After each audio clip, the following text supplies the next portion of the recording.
spirituel. Mais malheureusement, on n'aura pas d'avancement dans leur vie. Amen. Tant que Jésus n'est pas contre et que moi je vois l'avancement dans ma vie, je continue avec mon Père spirituel. Amen. Est-ce qu'on maintenant peut avancer? Est-ce qu'on peut ovationner le Père de la maison, la Père Glorie, nous merci. Est-ce qu'on peut faire comme ça?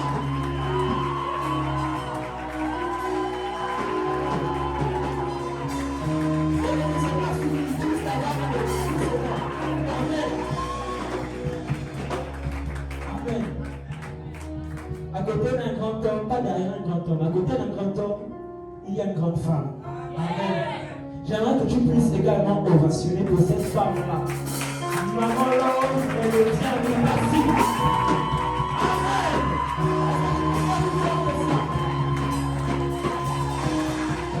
Et sans le temps d'acclamation, les tasses que ça va faire.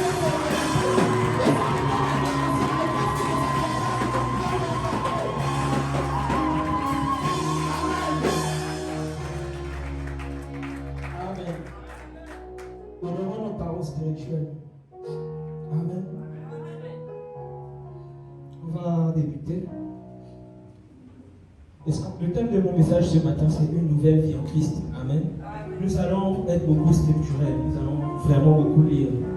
Amen. On va communiquer ensemble. On va échanger. J'aimerais qu'on puisse être concentrés. Nous allons prendre 3 versets de base. 3 textes de base. Le premier est Jean 10, verset 8 à 15. Jean 10, verset 8 à 15. Jean 3, 16 et Jean 1, 17. Même si ce sont des passages qu'on connaît, j'aimerais qu'on lise quand même, afin que l'esprit de la parole soit relâché dans la salle. Amen. Lisons la parole de Dieu dans le livre de Jean, chapitre 10, à partir du verset 8. Second 21, si c'est possible.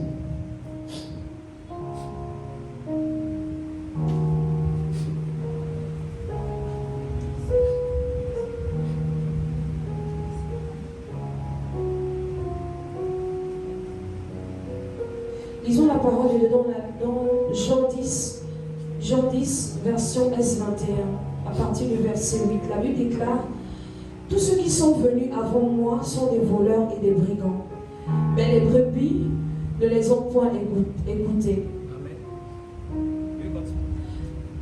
Mais les brebis ne les ont point écoutés. C'est moi qui suis la porte.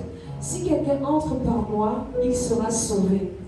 Il entrera et sortira, et il trouvera de quoi se nourrir. Pause. Amen. Jésus dit: tous ceux qui sont venus avant moi sont des voleurs et des brigands. Mais les brebis, lorsque Jésus parle de brebis, c'est que là, il parle en tant que berger.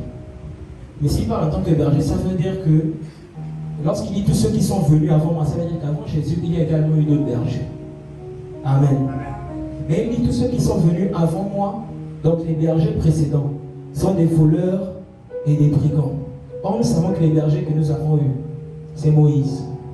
Les bergers que nous avons eus, c'est Élie. Les bergers que nous avons eus, c'est Abraham. Tous ceux qui sont arrivés avant Jésus. Mais Jésus dit ce sont des voleurs et des brigands. Mais comment Jésus les traite de voleurs et de brigands, mais cependant les gens marchent selon eux aujourd'hui? Est-ce qu'on comprend? Continuons. Le voleur ne vient que pour voler, égorger et détruire. Amen. Moi, je suis venu afin que les brebis aient la vie et qu'elle l'ait en abondance. Je suis le bon berger donne sa vie pour ses brebis. Le simple salarié... Amen. La version 8 secondes, pour ceux qui lisent, il parle du mercenaire. Ici, on parle du simple salarié. Continue. Le simple salarié, quant à lui, n'est pas le berger et les brebis ne lui appartiennent pas. Lorsqu'il voit venir le loup, il abandonne les brebis et prend la fuite. Alors le loup s'en empare et les disperse. Le simple salarié s'enfuit, car il travaille pour de l'argent et ne se soucie pas des brebis. Pause. Amen. Tout à l'heure, je disais que Jésus parle du voleur, d'un berger qui était là avant. Maintenant, il parle ici du simple salarié. Le simple salarié n'aime pas les brebis. Le simple salarié, ce qu'il fait, c'est pour de l'argent. Or, j'ai lu ma Bible dans le livre d'Hébreux 11, et on dit qu'il y a quelqu'un qui s'appelait Moïse, et qui avait les yeux fixés, non pas sur Jésus, non pas sur le peuple d'Israël, mais sur la rémunération. Amen. Ça veut dire que ce que Moïse a fait, ce n'était pas par amour. Ce que Moïse a fait, c'était parce qu'il avait un objectif à atteindre. Amen. Est-ce que quelqu'un comprend? C'est-à-dire que lorsque Moïse conduisait le peuple d'Israël, il ne le faisait pas parce qu'il les aimait. La preuve, Moïse était colérique. Hein? La preuve, Moïse, lorsqu'il descend de la montagne, lorsqu'il se rend compte que le peuple a péché, qu'est-ce qu'il fait? Il brise les tables de la loi. Est-ce qu'on comprend? C'est-à-dire que Moïse n'a, permettez-moi de le dire, n'a pas aimé le peuple d'Israël. Il avait peut-être pitié d'eux, mais ce n'était pas de l'amour. Amen. Et s'il a forcé à continuer, c'est parce qu'il y avait une rémunération. Amen. Ok, la Bible dit le simple salarié s'enfuit, car il travaille pour de l'argent et ne se soucie pas des brebis. Moi, je suis le bon berger. Ça veut dire qu'il y a le mauvais berger et le bon berger. Amen. Je connais mes brebis et elles me connaissent, tout comme le Père me connaît et comme je connais le Père. Je donne ma vie pour mes brebis. Moïse n'a jamais donné sa vie pour quelqu'un. Amen. Aujourd'hui, on va parler, je disais, le thème de mon message, c'est une nouvelle vie. Amen. Jésus a dit qu'il y a eu un berger qui arrive avant Moïse, et ensuite il y a eu, chacun des deux est venu avec une vie, à présenter une vie au peuple. Amen. Jean 3,16. Lisons la parole dans le livre de Jean 3,16, version S21. La Bible déclare: en effet, Dieu a tant aimé le monde qu'il a donné son Fils unique, afin que quiconque croit en lui ne périsse pas, mais ait la vie éternelle. Amen. Qui s'y croit en Jésus? Amen. Qui s'y croit en Jésus? Maintenant, si je demande, bon, si je dis ça, ils vont plus lever la main. Amen. Si tu crois en Jésus, si je te demande, tu ne peux pas croire en une personne sans avoir écouté ce qu'il t'a dit. Si je te demande qu'a dit Jésus, que me dira-tu? Amen. Est-ce que tu crois en Jésus sur la base de ce qu'on t'a dit, ou bien sur la base de ce que tu sais de la loi de Moïse? Ou bien est-ce que tu crois en Jésus parce que tu sais ce qu'il a dit? Amen. La Bible dit que car il a tant aimé le monde afin qu'il a donné son Fils unique, afin que quiconque croit en lui. Regardez. Lorsque les élections présidentielles arrivent, il y a une émission qui passe là où les candidats viennent de s'exprimer, donner leur vision. Et cette émission, pourquoi on permet aux candidats de s'exprimer? Pour que le peuple puisse comprendre son message. Pourquoi? Le peuple, pour te voter, doit d'abord croire en ta vision. En fonction de la vision que tu donnes, le peuple pourra te voter. Donc, lorsque Moïse vient avec un message. Lorsque Jésus également vient avec un message. Or, la Bible dit que celui qui croit au message de Jésus, c'est celui-là qui sera sauvé. Amen. Mais quel est le message de Jésus? Quel est le message de Moïse? Vu que Moïse également a été un berger. Jean 1, verset 17.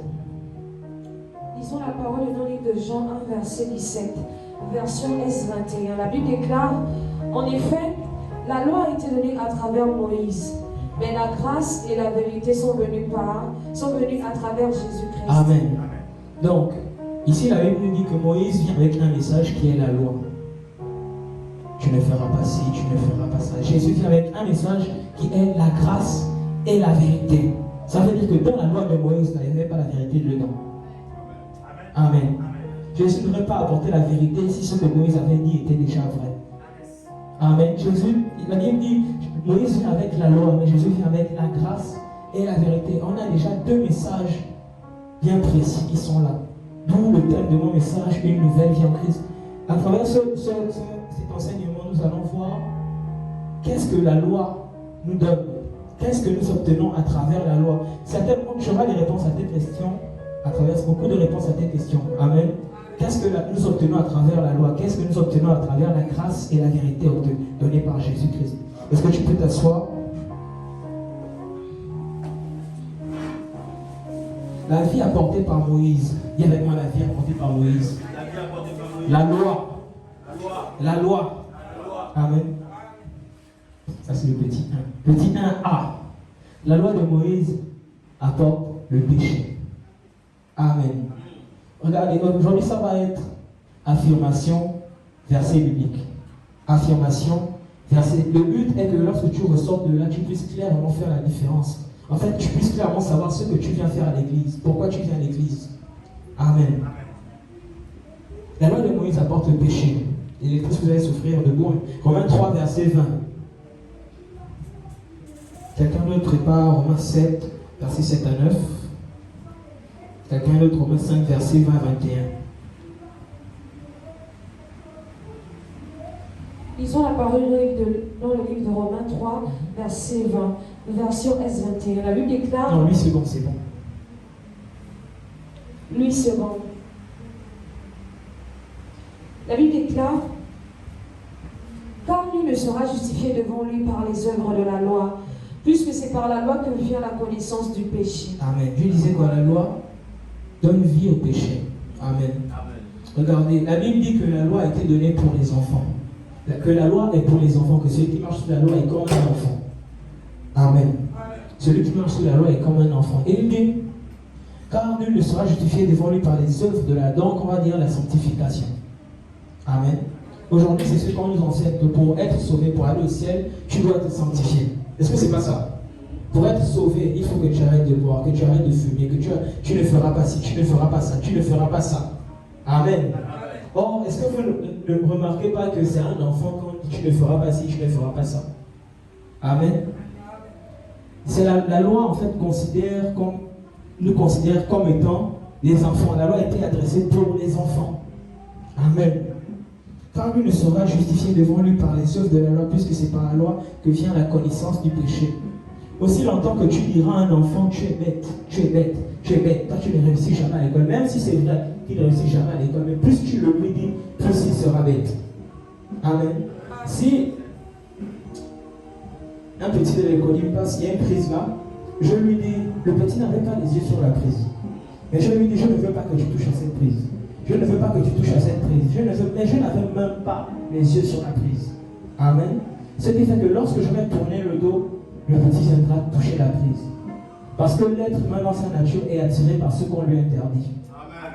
Amen. Amen. Ce qu'on t'interdit, c'est ce que tu as envie de pratiquer. Et c'est pour ça que la Bible dit que la loi est la connaissance du péché. Il y a des gens qui ont connu la fornication à l'église. Il y a des gens qui ont connu ce qu'on appelle le vol à l'église, parce qu'on leur a dit tu ne voleras point. Donc quelqu'un qui venait peut-être pour des problèmes de boisson, lorsqu'il vient à l'église, on enseigne tu ne fumeras point. Donc il repart avec la boisson et avec la cigarette. Amen. C'est-à-dire que les gens, plus on enseigne à quelqu'un ce qu'il ne doit pas faire, plus il a envie de le pratiquer. Nous on dit que la loi est la connaissance du péché. Amen. Romains 7, versets 7 à 9. Lisons la parole dans le livre de Romains 7, versets 7 à 9. La Bible déclare: que dirons-nous donc? La loi est-elle péché? Loin de là. Mais je n'ai connu le péché que par la loi. Car je n'aurais pas connu la convoitise si la loi m'eût dit tu ne convoiteras point. Et le péché, saisissant l'occasion, produisit en moi par le commandement toutes sortes de convoitises. Et avec moi, saisissant l'occasion. Ça veut dire que la loi est une occasion pour pécher. Ça veut dire que sans loi, normalement, tu ne peux pas pécher.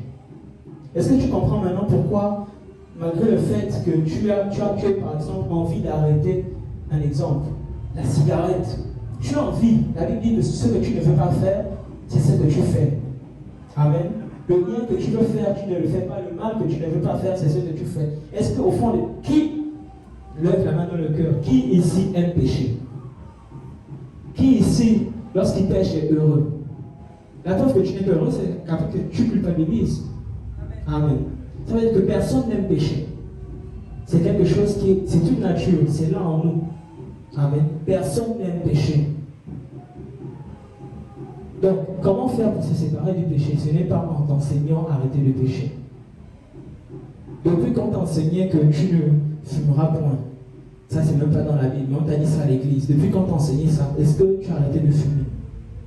Il ne soit vrai avec toi. Depuis qu'on t'a dit le péché mignon de l'église, tu ne forniqueras point, est-ce que tu as arrêté de forniquer? La seule chose que ça crée en toi, c'est de la culpabilité. Vrai ou faux? Amen. Donc ça veut dire que la solution, ce n'est pas ça. La loi vient pour te faire réaliser le péché. Amen. La loi vient te faire découvrir même les péchés que tu ne connais pas. Amen. Dis avec moi, je ne suis pas sous la loi. Je suis sous la grâce. Je suis sous la grâce. Il y a un verset plus explicite dans le livre de Romains 5, verset 21. Je vais lire. La Bible dit, or la loi est intervenue pour que l'offense abondât, donc pour que le péché puisse proliférer, pour que le péché puisse croître. Est-ce que quelqu'un comprend? La Bible dit, la loi est intervenue afin que l'offense abondât. Mais là où le péché a abondé, la grâce a surabondé. Amen. J'aimerais te dire que pour arrêter le péché, il ne faut pas chercher à arrêter le péché. Plus, lorsque je m'étais renseigné, je faisais trop d'accidents avec la moto. Amen. Et je m'étais renseigné, mais pourquoi lorsque une voiture freine, par exemple, brusquement devant moi, malgré le fait que je veux l'éviter, je rentre quand même à l'intérieur. Et on m'a dit que le problème, c'est que lorsque tu roules, lorsque tu as pleine vitesse, tu ne dois pas, lorsque tu constates que la voiture freine brusquement, toi, tu ne dois pas rester les yeux fixés sur la voiture. Tu dois avoir les yeux fixés sur la distance qu'il y a entre toi et la voiture. Parce que même si, lorsque tu freines et que tu as les yeux fixés sur la voiture devient ton but. Inconsciemment, la voiture devient ton but et tu finis par entrer dans la voiture, que tu le veuilles ou non. Donc, lorsque tu veux arrêter de boire, ne cherche pas, n'aie pas à penser j'ai envie d'arrêter de boire. Pourquoi? Parce que l'esprit se nourrit. L'esprit n'entend pas j'ai envie d'arrêter de boire, l'esprit entend seulement boire. Lorsque tu dis j'ai envie d'arrêter de fumer, l'esprit n'entend pas j'ai envie d'arrêter. Lui, c'est seulement fumer. Est-ce que quelqu'un comprend? Maintenant, on ne cherche pas à arrêter quelque chose, on commence à pratiquer autre chose. Amen. La Bible ne dit pas que la grâce est venue supprimer le péché. La Bible dit, là où l'offense a abondé, la grâce a surabondé. Ça veut dire que le péché est resté là où il était. La grâce est venue couvrir le péché. Ça veut dire, ne cherche pas à supprimer le péché. Plus tu te concentres sur ce qui ne va pas, grandira en toi. Cherche à savoir ce que Jésus a fait pour toi. Amen. Ce qui te fait arrêter, c'est de savoir ce que Jésus pense de ce que tu vis. Ce que Jésus a fait pour toi, c'est ça qui te fait arrêter. Amen.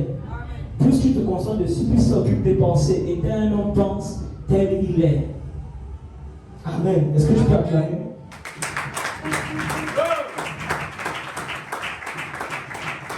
Donc la loi donne vie au péché. Si peut-être tu te demandes, mais malgré ma culpabilité, malgré le fait que je demande pardon à Dieu matin, midi et soir, lorsque tu demandes pardon à Dieu, tu n'es pas sincère. Tu es sincère, mais le problème c'est que le lendemain tu refais la même chose. Amen. Tu refais la même chose. Or la vie en Christ, c'est pas ça. Amen. Donc, petit 1a, la loi donne vie au péché. Petit 1b, la loi, la majorité des causes de malédiction dans nos familles sont dues à la loi. Amen. Dis avec moi la loi. Je dis non. Amen. On dirait que tu n'as pas bien dit. Hein? Amen. Pourquoi beaucoup sont maudits dans les églises? Prenons Galates 3, verset 10. Lisons la parole de l'homme de Galates 3, verset 10. La Bible déclare: car tous ceux qui s'attachent aux œuvres de la loi sont sous la malédiction. Car il est écrit: maudit quiconque n'observe pas tout ce qui est écrit dans le livre de la loi et ne le met pas en pratique. Amen. Maintenant, lorsqu'on parle de loi, beaucoup pensent au 10 commandements. Amen.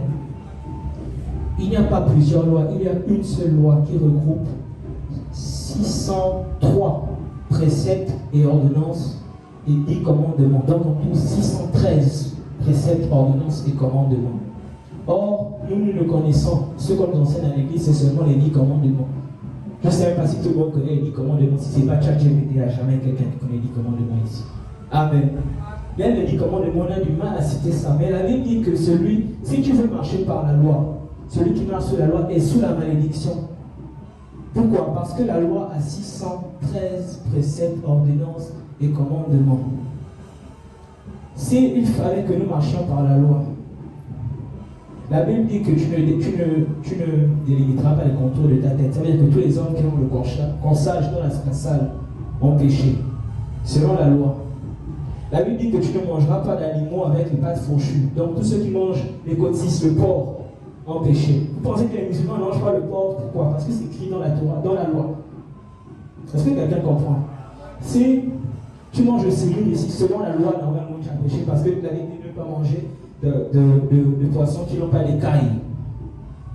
Est-ce que quelqu'un comprend? Ça veut dire que tout le monde nous enseigne seulement à l'église, tu ne forniqueras point, tu ne voleras point. Mais s'il faut marcher selon la loi, il faut prendre en compte tous les autres. D'où la Bible dit que celui qui marche sous la loi est sous la malédiction. Pas parce qu'il n'a pas respecté, mais parce que c'est impossible de respecter. Amen.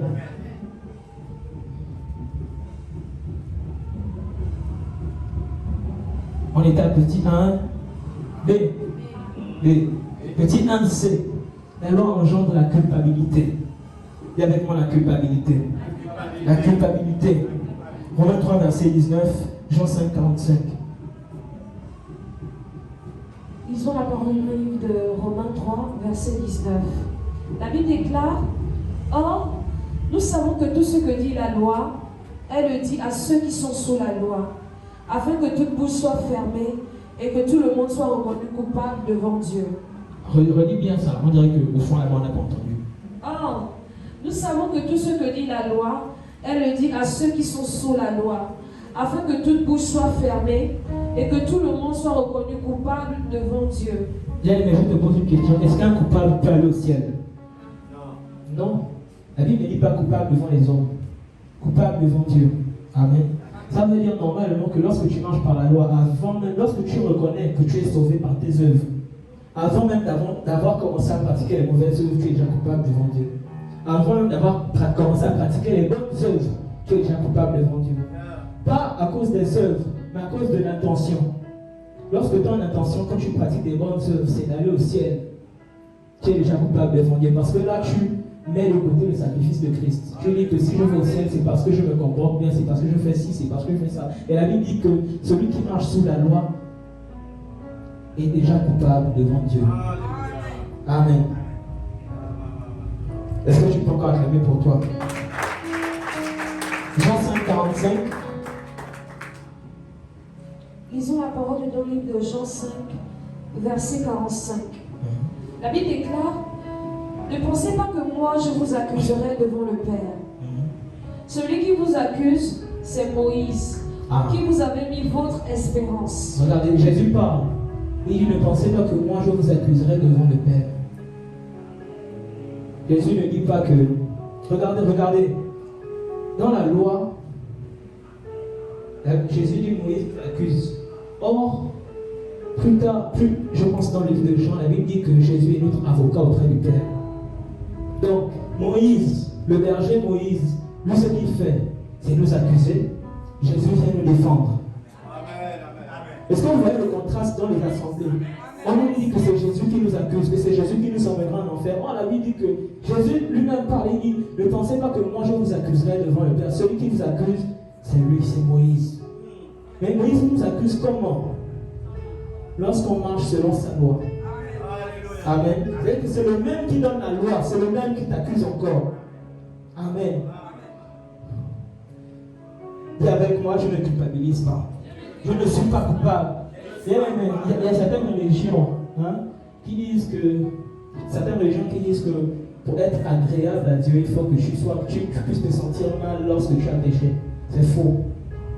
Il faut savoir que Dieu ne gagne rien dans ta culpabilité.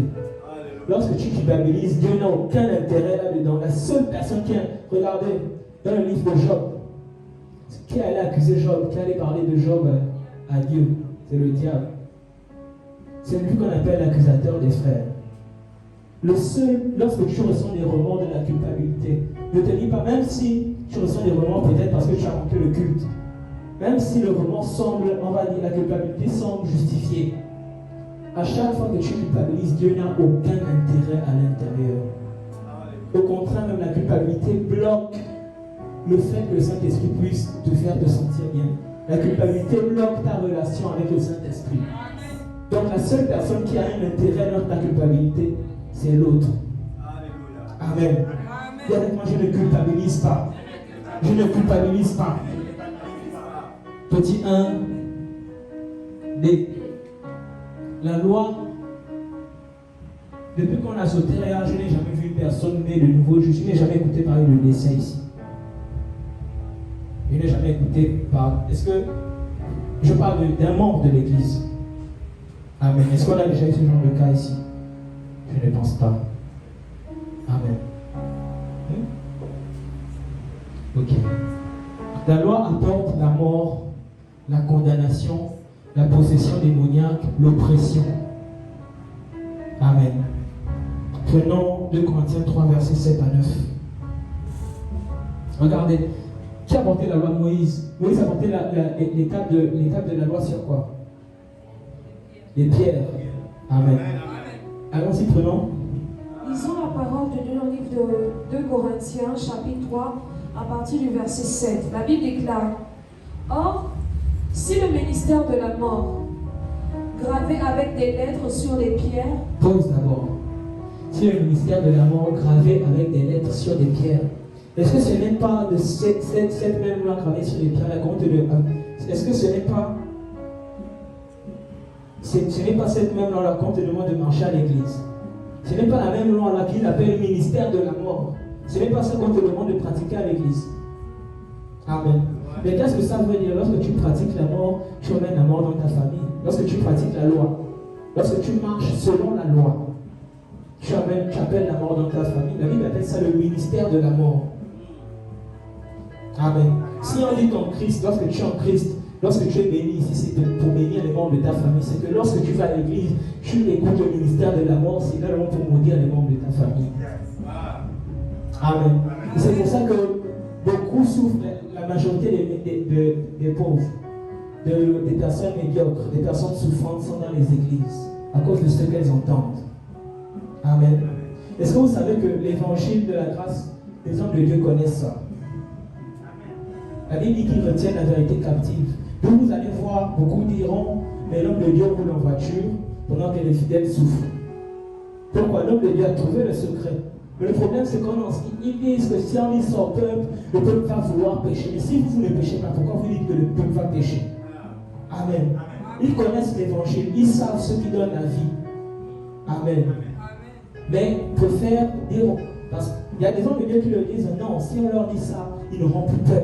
Mais comment tu l'as dit que vous connaîtrez la vérité vous rendra libre. Mais comment vous basez tout un ministère sur la peur? Mais Jésus est où? Amen.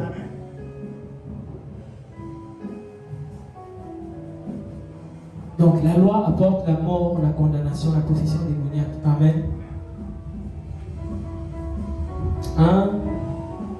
On a combien? Aidez-moi s'il vous plaît.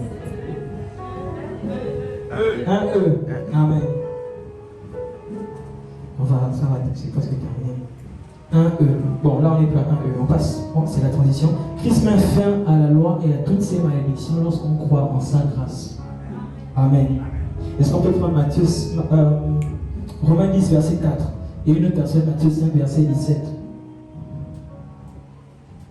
Lisons la parole du livre de Romains 10 au verset 4. La Bible déclare: Car Christ est la fin de la loi pour la justification de tous ceux qui croient. Amen. Et vous ne vous posez pas la question. Prenez votre téléphone, vous recherchez définition de pharisien. On vous dira que les pharisiens, ce sont des personnes qui défendaient avec ferveur la loi de Moïse. Ça veut dire que normalement, les pharisiens ne sont pas mauvais. Normalement, les pharisiens ne sont pas des mauvaises personnes. Mais pourquoi les pharisiens et Jésus ne s'entendaient pas? Si les pharisiens défendaient la loi de Moïse et que Jésus était venu en accord avec la loi de Moïse, normalement, ils devaient s'entendre avec les pharisiens. Mais pourquoi les pharisiens et Jésus ne s'entendaient pas? Les pharisiens n'avaient pas tort. Ils ne faisaient qu'enseigner ce qu'on leur a enseigné. Mais Jésus vient enseigner autre chose. Amen. Est-ce qu'on n'a pas des pharisiens dans notre époque aujourd'hui? Amen. Est-ce qu'on n'a pas des pharisiens dans notre époque? Les pharisiens qui parlent même de pharisiens sans savoir qu'eux-mêmes sont pharisiens. On n'est pas pharisiens à cause des mauvaises actions qu'on pose. On est pharisiens à cause du message qu'on enseigne. Amen. Les pharisiens sont les personnes qui défendent avec ferveur la loi de Moïse. Amen. Donc, Romains 10, verset 4, Christ est la fin de la loi pour la justification. C'est pour ça que les pharisiens voulaient le lapider. Parce qu'ils avaient mettre fin à ce qu'on leur enseignait pendant des années. Ils avaient mettre fin à ce qu'on leur a dit. On leur a dit que c'est ça la vérité. Pour aller au ciel, tu dois faire ci, tu dois faire ça. Jésus vient dire non, je suis la fin de la loi pour la justification de ceux qui croient. Matthieu 5, verset 17. Lisons la parole dans le livre de Matthieu 5, verset 17. Je prends ce passage parce que je sais qu'il y a quelqu'un dans la salle qui se dit, mais Jésus a dit, je ne suis pas venu abolir la loi, je suis venu l'accomplir. Est-ce qu'on peut démystifier ça aujourd'hui? Bien, lorsque tu as la grâce, c'est un esprit. Même là où les gens voient la loi, avec l'esprit de la grâce, toi tu vois la grâce. Amen. C'est pour ça qu'on dit que pour bien comprendre l'Ancien Testament, il faut d'abord lire le Nouveau Testament, comprendre l'évangile de la grâce pour avoir la révélation de l'Ancien Testament. Amen. Matthieu 5, verset 17. Matthieu 5, verset 17. La Bible déclare: ne croyez pas que je sois venu pour abolir la loi ou les prophètes. Je suis venu non pour abolir, mais pour accomplir. Amen.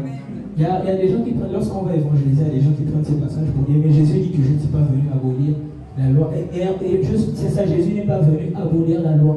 Il est venu accomplir la loi dans la vie de ceux qui croient. Amen. Jésus n'a pas mis fin à la loi pour tout le monde. Il a mis fin à la loi pour celui qui croit. Parce que la loi, dans le livre de Galates 2, Galates 3, verset 24, la Bible dit que la loi est un pédagogue pour nous conduire jusqu'à Christ.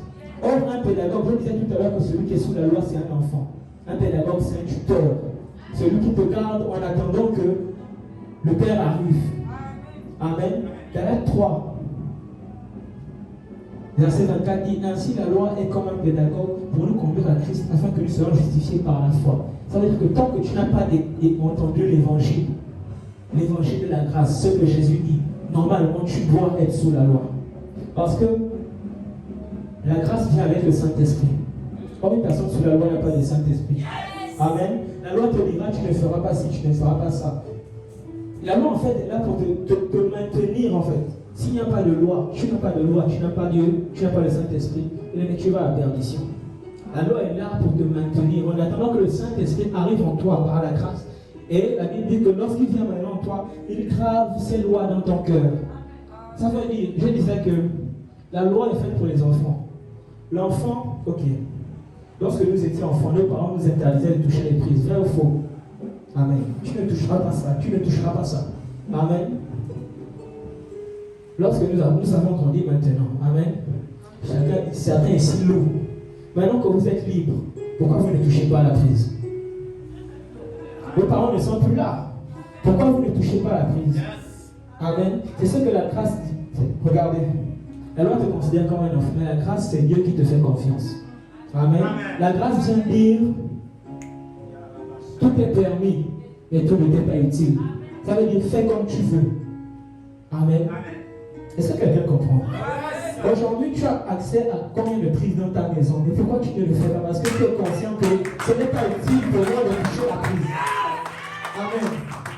Et c'est ce que la grâce fait. Lorsque tu n'as pas le Saint-Esprit, tu ne peux pas avoir. Regardez, on ne peut pas demander à quelqu'un, un païen, quelqu'un qui n'est pas encore né de nouveau, il ne va pas à l'église et lui demander de se sanctifier. Ça n'a pas de sens.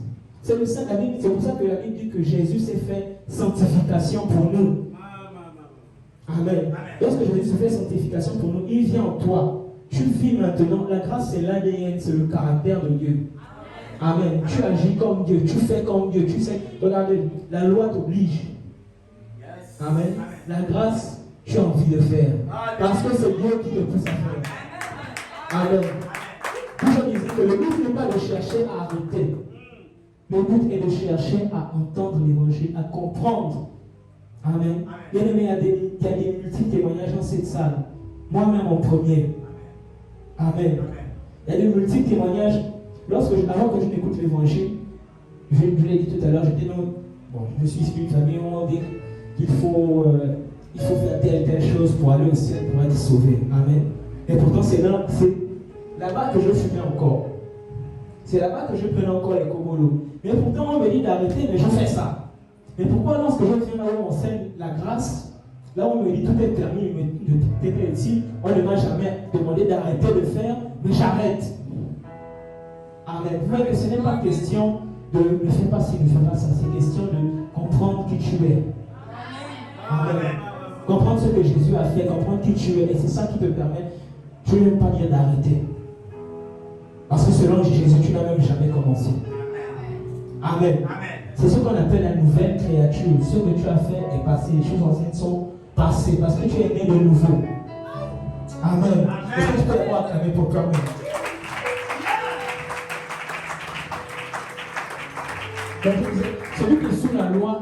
Pour revenir sur le passage, ainsi la loi était comme un pédagogue pour nous conduire jusqu'à Christ. On disait un pédagogue, c'est comme un professeur, un enseignant, un tuteur, ou une nounou. Je mis là. Donne l'exemple, j'ai mis là. Elle n'est pas là. Bon, qui a eu le bac? Félicia. Tu as eu le bac? Ok. Tu as eu les professeurs en terminale, n'est-ce pas? Ces professeurs t'ont aidé à obtenir le bac. Ça veut dire que ces professeurs étaient des pédagogues pour t'emmener jusqu'au bac. Mais maintenant que tu as eu le bac, est-ce que tu as encore besoin de ces professeurs? Non. Cependant, est-ce que parce que toi tu as eu le bac, ces professeurs doivent arrêter d'enseigner? Pourquoi? Parce que tout le monde n'a pas eu le bac. Amen. Ça veut dire que tant qu'il y aura des gens qui n'ont pas eu le bac, les professeurs devront continuer à enseigner. Tant qu'il y aura des personnes qui ne sont pas encore nées de nouveau, la loi devra continuer à être un pédagogue. D'où on avait dit que Christ est la fin de la loi pour la justification, pas du monde, de celui qui a cru. Ça veut dire que tant que tu n'as pas cru, tu ne peux pas te séparer de la loi. Amen. Est-ce qu'on a démystifié ce verset? Amen. Galates 3, verset 13 dit: Christ nous a rachetés de la malédiction de la loi, étant devenu malédiction pour nous, car il est écrit: maudit est quiconque est pendu au bois. Galates 3, verset 13. Amen. Bien aimé, maintenant que je t'ai dit que tu n'es pas sauvé sur la base de tes œuvres, amen. Est-ce que ce matin tu peux lever la main et dire que je suis né de nouveau? Maintenant, non. Les manies de dire, je dis maintenant quand tu as enlevé la loi, vu que tu pensais que tu étais sauvé à cause de la loi, maintenant que je t'ai dit ce qu'est la loi, ce qu'elle est venue faire, est-ce que ce matin tu peux lever la main pour dire que, pas les anciens, pour dire que je suis né de nouveau? Amen. On nous a tous enseigné ça, que pour aller au ciel, je dois faire A, je dois faire B, je dois faire C, ce qui fait que tu ne veux même plus venir à l'église parce que tu te dis c'est difficile. Tu ne veux plus venir à l'église parce que tu sais que quand je vais arriver là, au lieu de me dire comment ressembler à Jésus, on va me dire ce que Jésus n'aime pas en moi. Amen. Au lieu de me dire comment avoir le caractère de Christ, on va me dire que je suis un pécheur, que je suis sale. Bien aimé, la Bible parle de la bonne nouvelle. Est-ce que dire à une personne, tu vas en enfer, c'est une bonne nouvelle?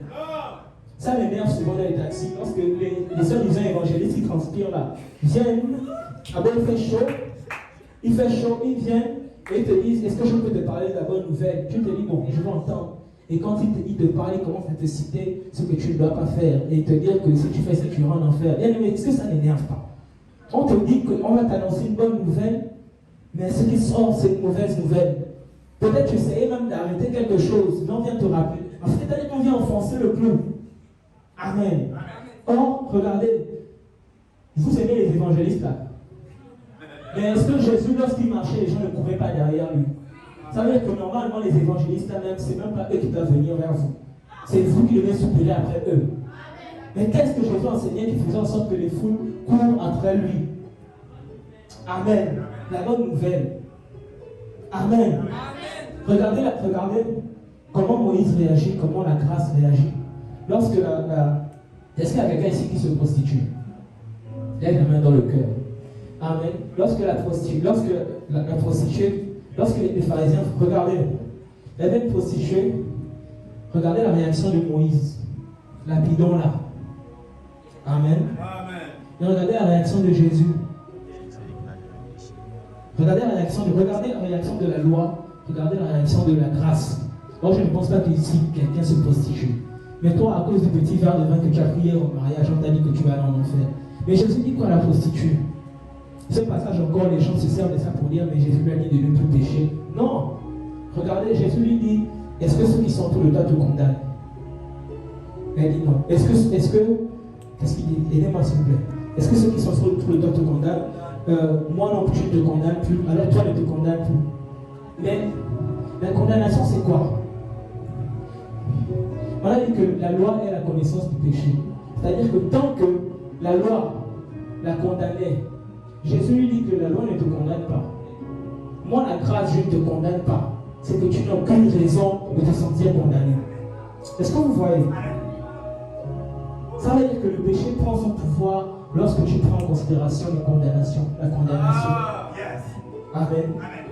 Et il y a quelqu'un qui m'avait dit, mais parce que j'avais dit qu'on ne peut pas demander à quelqu'un d'arrêter le péché. Amen. Et il m'a sorti ce passage en disant, mais Jésus demande à la prostituée d'arrêter le péché. Mais Jésus a d'abord ôté la loi. Il lui dit, regarde, la loi ne te condamne pas. Moi, je ne te condamne pas. Donc, va et ne pêche plus.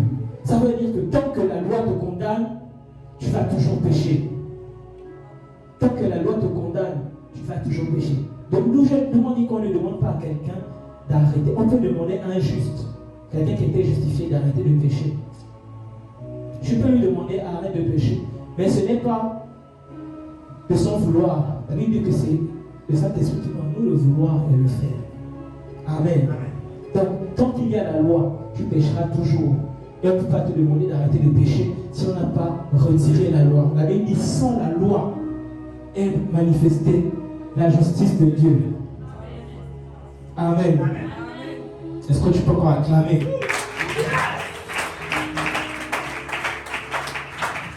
Amen. On ne choisit pas une église en fonction de la prophétie. On ne choisit pas une église en fonction des guérisons. Une vraie église à la prophétie, une vraie église à le miracle, une vraie église à les guérisons, une vraie église à ces choses-là. Amen.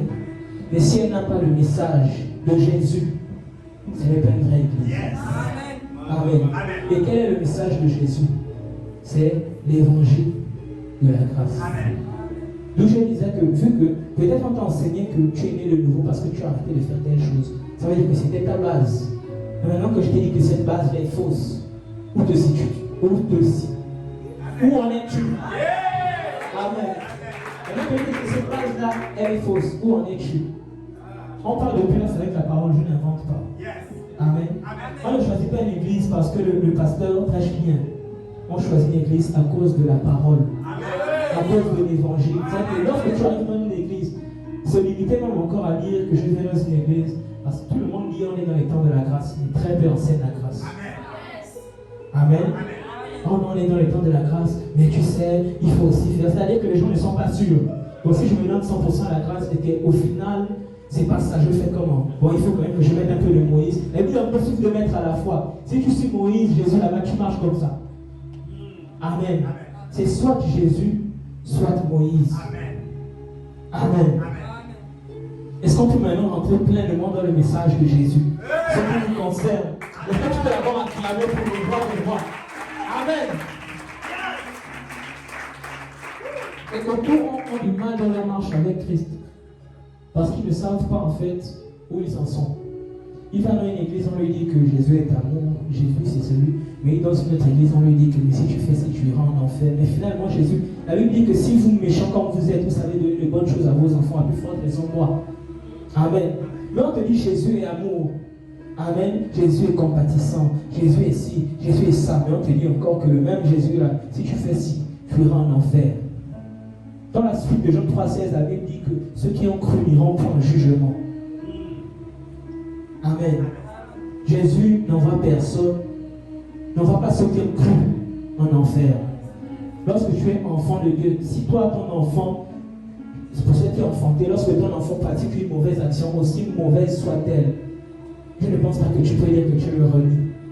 Tu peux être fâché, mais au final, ça reste ton enfant.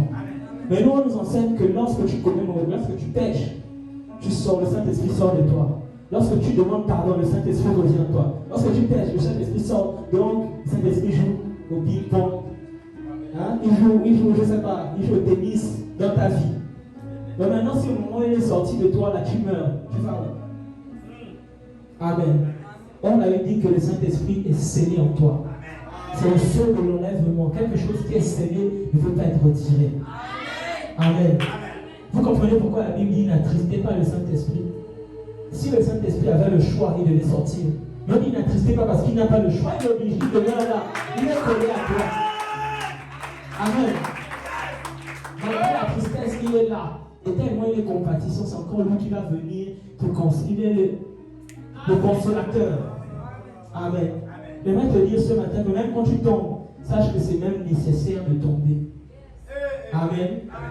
Il est nécessaire de tomber. Parce que si tu ne comptes pas avec qui le Saint-Esprit va jouer son rôle de consolateur. Amen. Lorsque tu tombes, réjouis-toi, ne culpabilise plus. Réjouis-toi. Et lui-même, regardez le fils prodigue. Regardez le fils prodigue. Il est parti de la maison, il s'est dit que avec tout ce que j'ai fait dehors, là, mon père ne va plus m'accepter. Mais regardez, il dit que lorsqu'il est arrivé, on a fait un festin ensemble. Mais le festin n'a pas commencé lorsqu'il est arrivé. Étant même là où il était, le père préparait déjà la fête. Amen. Étant là où il était avec les cochons dans la boue, le père préparait la fête. On dit qu'il allait chercher les meilleurs bœufs. Ça veut dire que malgré le fait que le fils prodigue était dans le péché même profond, avec la boue, dans la boue, avec les cochons, mais le père préparait déjà la fête. Lui, il se disait là-bas que mais si je retourne, mon père ne va plus m'accepter. Amen. Est-ce que vous voyez que l'image de Dieu dans la nouvelle alliance, ce n'est pas ce qu'on nous présente à l'église. Amen. Jésus ne va jamais rejeter quelqu'un pour qui Dieu, le Père ne va jamais rejeter quelqu'un pour qui Jésus a payé le prix. C'est impossible. Amen. Acclame encore. Viens avec moi la grâce. La grâce. La grâce. Je disais tout à l'heure, l'évangile signifie bonne nouvelle. Mais cette bonne nouvelle, elle parle de quoi? Amen. Acte 20, verset 24.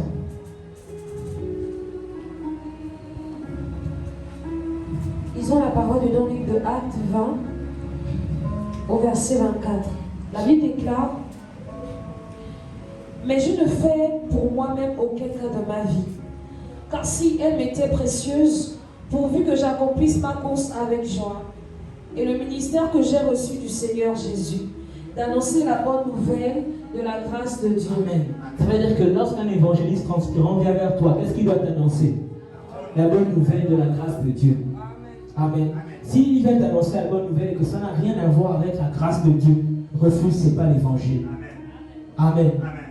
La Bible parle de l'évangile de paix. Tu ne peux pas entrer dans une église et ressortir avec le doute. Tu ne peux pas entrer dans une église et ressortir avec la culpabilité. Amen. La Bible parle d'évangile de paix. C'est-à-dire que lorsque tu entends l'évangile, normalement, tu te sens bien. Nous, on dit que Dieu dans sa présence pour ressortir le même. Amen. Donc là, on est dans la vie apportée par Jésus. Amen. 1A. Non, 2A. L'évangile. On a dit ce que c'est. L'évangile, c'est la bonne nouvelle, c'est la grâce de Dieu. 2B. L'évangile, la grâce nous apporte le salut sans les œuvres. Éphésiens 2, versets 8 à 9. Lisons la parole de dans le livre d'Éphésiens, chapitre 2, à partir du verset 8. La Bible déclare: car c'est par la grâce que vous êtes sauvés, par le moyen de la foi. Et si cela ne vient pas de vous, c'est le don de Dieu. Et cela ne vient pas de vous, c'est le nom de Dieu. Ce n'est point par les œuvres, afin que personne ne se glorifie. Est-ce qu'on a entendu? La Bible dit que tu es sauvé par la grâce au moyen de la foi. Ça ne vient pas de toi. C'est pas parce que tu veux, c'est pas parce que tu te comportes trop bien, c'est pas parce que tu pratiques de bonnes œuvres, c'est parce que Dieu t'a fait don de la grâce. Amen. Lorsque le président de la République octroie les grâces présidentielles à la fin d'année, il ne cherche pas à regarder qui a fait mal, qui a fait bien en prison. La grâce présidentielle est valable pour tout le monde. C'est-à-dire c'est ta grâce. C'est pas parce que tu t'es bien comporté. C'est parce que Dieu t'a fait grâce. Tout simplement. Amen. Donc si peut-être aujourd'hui tu te disais que tu étais irrécupérable, que peut-être le ciel c'est pas pour toi, c'est pour les autres. Laisse-moi te dire que les autres là ils ont le ciel, c'est pas parce qu'ils font bien, c'est pas parce qu'ils font mal, c'est parce que Dieu a fait grâce et ils ont accepté cette grâce-là. Amen. Qui en prison, le président vient dire je vous donne la grâce présidentielle, va dire non Frézy, là plus tard qu'avant-hier j'ai étranglé mon co-détenu, je ne peux pas sortir. Il faut d'abord que je lui demande pardon. Il faut d'abord que je m'humilie. Il faut d'abord que je me répande parce que je ne peux pas sortir dans cet état-là. Qui peut faire ça? Lorsque la grâce vient, elle est trop belle. Je m'en fous de ce que j'ai fait hier, j'accepte la grâce. Amen. Et c'est comme ça que beaucoup vont rater le ciel, parce que Jésus fait grâce du ciel. Et ils se disent, c'est trop facile. C'est trop facile. Je veux d'abord faire ci, je veux d'abord faire ça. Les 45 étapes de la repentance. Après ça, je dois me laver les pieds tant de fois. Après ça, je dois faire. Après ça, je dois faire. Jésus a juste dit, celui qui croit est déjà sauvé. Celui qui ne croit pas n'est pas sauvé. Amen. C'est juste croire. Et avec moi la grâce. Donc on était à 2B. Le salut sans les œuvres. 2C. La sainteté. Et avec moi la sainteté. Mais si on ne t'a jamais dit que tu es saint, laisse-moi te dire ce matin que tu es saint. Amen. Pas à cause de ce que tu as fait hier, ni à cause de ce que tu as fait ce matin même avec la sœur. Amen. Mais à cause de ce que Christ a fait. Amen. Prenons rapidement Jean 8, verset 32. Non, 1 Corinthiens 3, verset 17, pardon. Lisons la parole du don livre de 1 Corinthiens, chapitre 3, au verset 17. La Bible déclare, si quelqu'un détruit le temple de Dieu, Dieu le détruira. Car le temple de Dieu est saint, et c'est ce que vous êtes. Ah! Il y a les médecins qui ont connu l'assemblée et puis on t'a dit que tu es pécheur. Jésus lui t'appelle saint. Il dit ton corps est le temple du Saint-Esprit. Et il dit que tu es saint. Mais comment Jésus, le maître de l'univers, te dit que tu es saint? Et un pasteur vient te dire que tu es pécheur. Et tu dis Amen, papa. Amen. La Bible t'appelle saint. Regardez la grâce. Je vais parler tout à l'heure des malédictions. La grâce, est-ce qu'on... Ok. La Bible dit que tu es héritier de Dieu, co-héritier avec Christ. Vrai ou faux? Et combien de personnes bénéficient de cet héritage? Amen. La grâce active certaines promesses. La grâce active certains versets. Il y a des versets qu'on récite matin, midi, soir, mais ne sont pas valables parce que les gens sont sous la loi. La grâce vient activer certaines promesses. La majorité des promesses en Christ. Amen. Il y a des promesses, regardez, ce n'est pas seulement répéter. Je suis héritier de Dieu, co-héritier avec Christ. En fait, tu retournes manger le ricet. Ce n'est pas seulement ça. Le problème, c'est le message que tu as entendu. Le message que tu as entendu t'accompagne toute ta vie. Amen. La Bible dit que tu as reçu le pouvoir de marcher sur les serpents, les scorpions, sur toute la puissance de l'ennemi. Mais on te cite le verset à l'église. Amen. Et après, on te demande encore de marcher sur la tête des sorciers, de combattre le sorcier.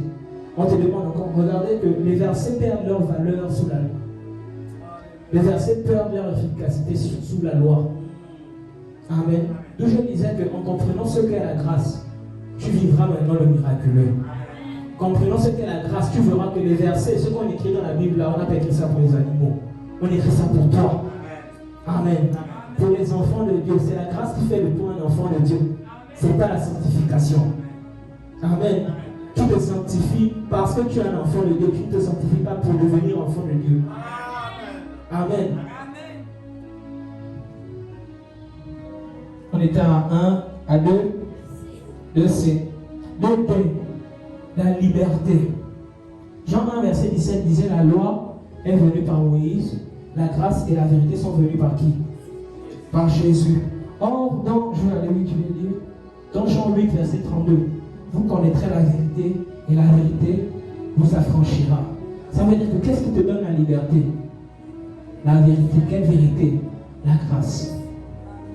Connaître la vérité te fait te sentir, bien un truc, je redis, tu ne peux pas aller à l'église et te sentir encore condamné.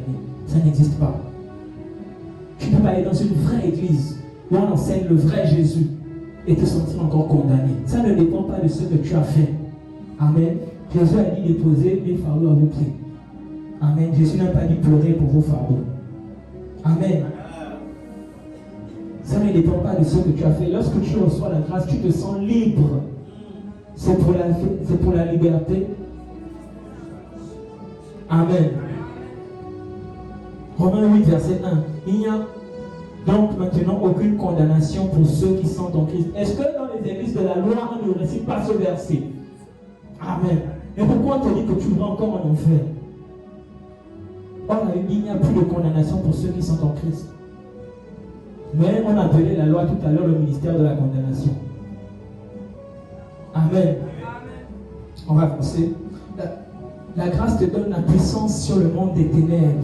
Luc 10, verset 19. Voici, je vous ai donné le pouvoir de marcher sur les serpents et les scorpions, sur toute la puissance de l'ennemi. Jésus donne ce pouvoir-là comment? À travers la grâce. Amen. D'où je disais que la grâce active certains versets. Il y a des gens qui ne marchent pas sur la puissance de l'ennemi parce qu'ils sont sous la loi. Amen. Dis avec moi le règne. Le règne.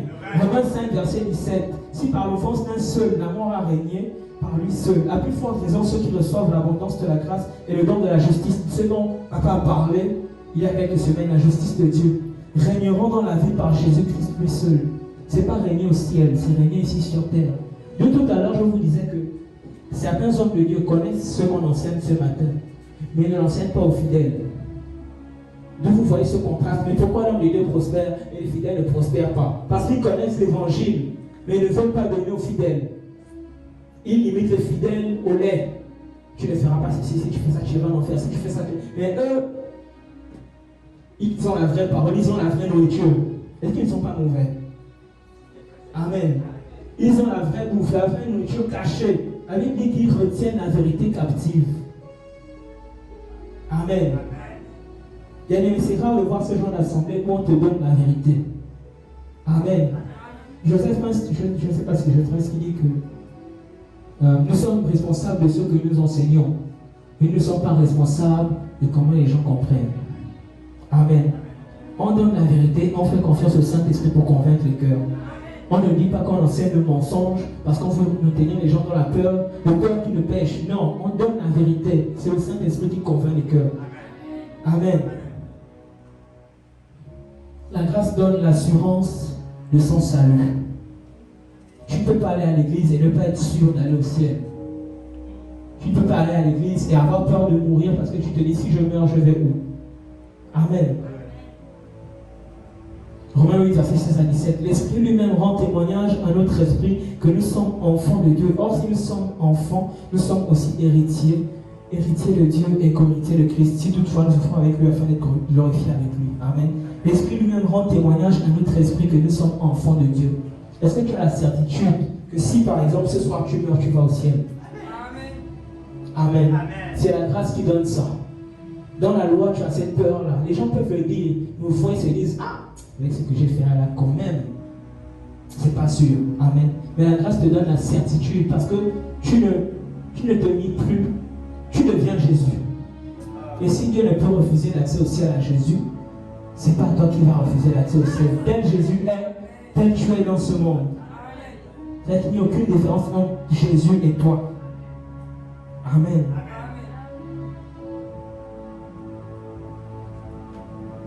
La grâce te fait découvrir ce qu'on appelle. Tu ne peux pas, je disais tout à l'heure, beaucoup parlent des temps de la grâce. Mais lorsqu'une enseigne prétend enseigner la grâce, elle a te parler de ce qu'on appelle la justice de Dieu. C'est obligé. Amen. On ne peut pas parler de grâce sans parler de justice de Dieu. Romains 1, verset 16 à 17, la Bible dit, car je n'ai point honte de l'évangile. On a dit l'évangile, c'est la bonne nouvelle de la grâce. C'est une puissance de Dieu pour le salut de quiconque croit. Pour le juif, premièrement, puis le grec parce qu'en lui est révélée la justice de Dieu par la foi et pour la foi. C'est là qu'il est écrit, le juste vivra par la foi. Ça veut dire que lorsque tu vas dans une assemblée, ok, on peut t'enseigner la grâce, c'est encore en haut. Mais pour être sûr que l'assemblée est de Dieu, tu dois entendre la justice de Dieu. Le fait d'être juste, justifié, être juste comme Dieu lui-même est juste, quelles que soient tes actions. Et rares sont les hommes de Dieu qui enseignent ça. Le fait de savoir que je suis, regardez, la Bible dit que le juste tombe 7 fois et se relève. Et malgré le fait que tu es tombé, la Bible ne t'appelle pas pécheur. Amen. Amen. La Bible dit que le juste tombe 7 fois. Bien aimé, tu vas tomber. Je disais tout à l'heure, c'est nécessaire même de tomber. Amen. Sans la chute, l'orgueil prendra le dessus. Regardez Pierre. Paul avait l'excellence des révélations, mais Dieu a lui laissé une écharpe. Pourquoi? Parce que sans l'écharpe là, Paul allait se taguer la poitrine en disant que moi j'ai l'excellence et parfois il parlait même comme ça, je prie plus en langue que vous. Amen. Ça veut dire que Dieu laisse je dirais quoi? Dieu permet que tu tombes, Dieu permet que tu chutes. Parce que c'est ça qui te rappelle que, ah, vraiment, je suis ce que je suis. C'est pas par mes forces, mais c'est par grâce. Amen. Donc, lorsque tu chutes, remercie Dieu. Dis Saint-Esprit, je suis en train de marcher, je suis en train d'apprendre à marcher selon toi. Mais je vais me relever parce que le juste tombe 7 fois et se relève. C'est ça la différence avec le juste et le pécheur. Le pécheur demeure dans le péché, il ne se soucie pas de s'il tombe ou pas. Le juste, il tombe et il se relève. Amen.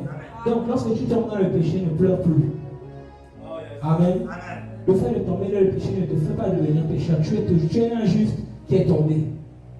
Amen. Le pécheur, c'est un pécheur, qu'il soit debout ou au sol. Le juste, c'est un juste, qu'il soit debout ou au sol. Amen. Est-ce qu'un juste peut se lever ce matin? Est-ce qu'un juste peut se lever et acclamer le Seigneur ce matin? Est-ce que tu peux faire plus fort que ça? On dirait que tu ne comprends pas que tu es enfant de Dieu ce matin. On dirait que tu ne comprends pas que tu as été justifié, pas par tes œuvres, pas par tes actions, mais par le sacrifice de Christ à la croix. Amen. Est-ce que tu peux lever ta voix et dire, Saint-Esprit, ce matin, à compter d'aujourd'hui, je veux connaître ta grâce. À compter d'aujourd'hui, je veux bien aimer la grâce, c'est une graine qui est semée dans ton esprit. Ne laisse personne venir te dire le contraire. Ne laisse personne venir. Au sortir d'ici, la Bible parle de la parabole du semeur. Lorsque la parole est tombée sur de la terre, le gars va chercher à venir récupérer. Au sortir d'ici, tu vas certainement tomber sur des messages qui te diront non, la grâce, oui, on peut si. Mais tu dois être affermi. C'est celui qui reste affermi. Amen. C'est celui qui reste affermi qui verra les bienfaits de la grâce. Ne laisse personne diluer cette parole dans ton esprit. Donc t'assure qu'elle va te changer. Amen. Est-ce que tu peux lever ta voix, Saint-Esprit, que ta grâce puisse maintenant m'impacter. Saint-Esprit, je veux connaître davantage ta grâce. Saint-Esprit, que l'esprit de la grâce puisse. Ces prières ne sont pas valables seulement pour les anciens. L'esprit de la grâce n'est pas là seulement pour être de nouveau. Il t'accompagne même quand tu connais la grâce de Dieu. Que tu sois ancien ou nouveau, fais cette prière, Saint-Esprit, que l'esprit de la grâce m'accompagne, que l'esprit de la grâce puisse toujours être davantage à mes côtés, que l'esprit de la grâce puisse toujours m'emmener de gloire en gloire, que l'esprit de la grâce puisse toujours